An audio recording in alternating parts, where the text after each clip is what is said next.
Welcome back to Red and Blue. I'm Caitlin Huey-Burns, and I'm joined now by Robert Costa, our friend and colleague. He's, of course, CBS News Chief Campaign and Election Correspondent.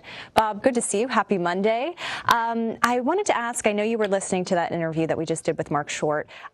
You know him very well. You know Mike Pence and have been covering him for a while. What were some of your takeaways?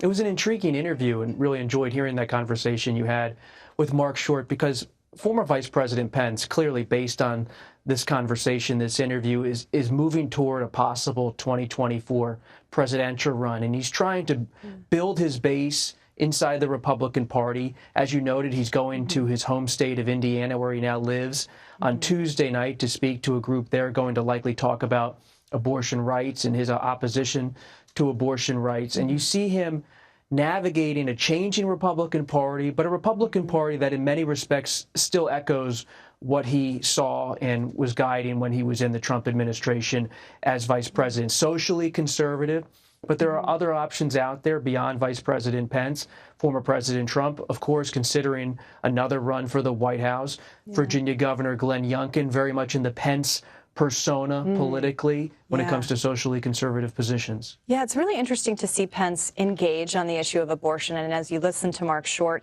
essentially saying this is where he's been for a while. And there actually aren't a lot of Republicans out there kind of celebrating the overturning of Roe that you might imagine after 4 decades of campaigning for that kind of thing. But you mentioned Trump, because obviously Pence and Trump served in the administration together, but they were are very different, have very different characters, to say the least. I want to ask about Trump's comments that he made about McConnell, the kind of what was seen as a death threat, the racist comments about his wife.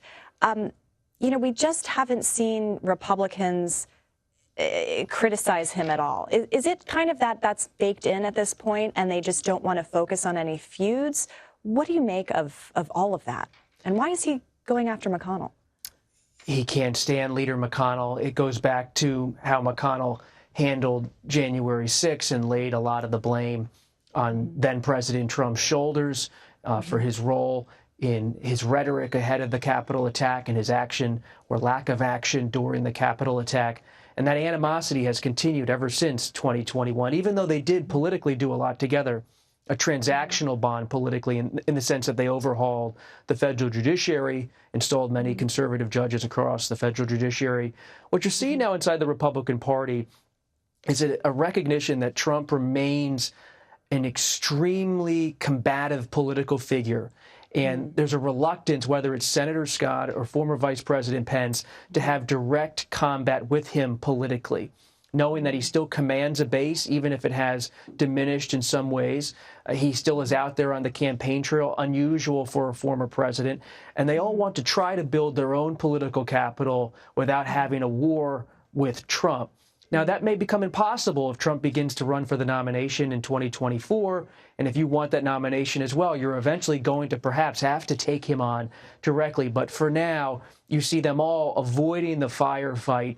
But that enables Trump to be out there, whether it's with these embraces of QAnon, the conspiracy theory, or this hurtful rhetoric about former Secretary Chow, Leader McConnell, using this kind of loaded, racist, explosive characterization creates a political climate that's highly charged, and Republicans, for the most part, are quite quiet about it. Yeah, I'll be really interested to see, how Republicans do in this midterm, because I think all of those kind of candidates in waiting are waiting to see whether Trump's candidates do well or don't do well, and whether that gives them some room to run against him remains to be seen. But I do want to also ask about Democrats, because I'm curious about, if there are any Democrats kind of waiting to see what Biden does in 2024. I just was in North Carolina and interviewed Sherry Beasley, who's running for Senate there, and I believe that we have a bite. I asked her if she wants Biden to run again.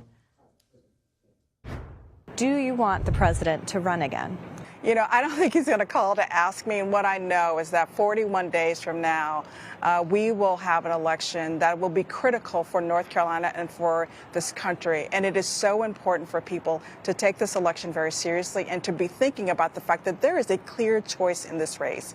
We can have someone like Congressman Ted Budd, who's been in Congress for 6 years and who has voted against the interest of the people here in the state, or we can have somebody who is going to stand up for what's right and who will call out what's wrong and who will lead courageously in the very same way that I've led in my nearly 30 years of service to the people of North Carolina. So she's essentially saying, you know, I'm not going to weigh in there. But you had Bernie Sanders last week on CBS Mornings. You know, what does this all mean for Biden? Well, so telling how she brings it right back to the Republican Ted Budd. Doesn't want to talk so much about the speculation on 2024. A disciplined candidate right there. Yes, absolutely. What you see right now in the Democratic Party is a belief that President Biden is going to run for re-election. Yes, he's the oldest president we've had. At the same time, he is someone many Democrats believe has achieved a lot in terms of policy. And as a Biden friend once told me, I've repeated this before, the friend said, a fish swims, birds fly, and Biden runs for president. That's just the way of life. Since 1988, and really going back to when he was first elected to the Senate in 1972, this has been a man on the American political scene who has thought about the presidency. Now he has the presidency. He's thought about it. He's run for it 1988, 2008, 2020. You don't just walk away if you have that kind of thing you've worked your life for. But at the same time, many Democrats like Gavin Newsom of California, former Senator Sanders, and others are thinking about what would the Democratic Party field look like for president in 2023, 2024 if President Biden decides not to run. But all of his allies continue to tell me in CBS News that Biden is moving toward a run.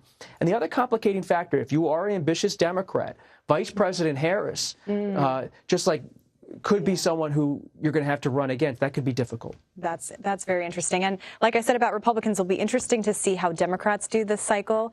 And if they do better than expected, maybe they'll lay off Biden. If they do worse than expected, maybe that gives some others. No one's talking about a primary challenge yet. Not a primary challenge, but maybe putting a little pressure on. Bob, always good to see you. Thanks for your reporting and for sharing your notes with us. And we'll talk to you soon.